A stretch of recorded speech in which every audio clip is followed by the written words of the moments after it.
This is Ian, author of Google Drive and Docs in 30 Minutes, and I'm going to show you how to fix a Google Sheets formula parse error involving dollar signs. If this video helps, please like it and subscribe, and let's get started. So you can see this kind of a common spreadsheet, and you can see an error right here. And if I hover over it, you can see it says formula parse error, and I wanted to talk about what that means.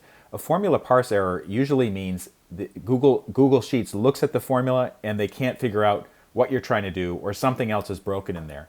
And you can actually see in this particular formula up here in the formula bar, it says A2 times $14.99.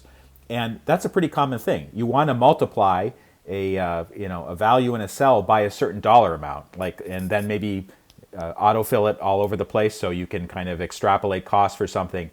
And what's happening here is Google is choking on the dollar sign, because the dollar sign has a special meaning when you're using it in Google Sheets, and in Excel for that matter. And basically a dollar sign tells Google to actually to freeze a cell, a reference in a cell to a certain location. So below it, here's another one.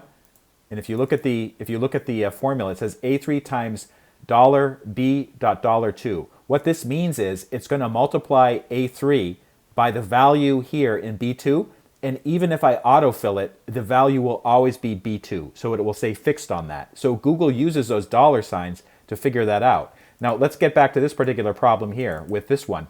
It says $14.99. You may be thinking, okay, well obviously 14.99 is not the name of a cell, but I do want to basically multiply A2 by the dollar, by a dollar amount. What you need to do is erase the dollar amount, so it just says $14.99, and then the formula will work.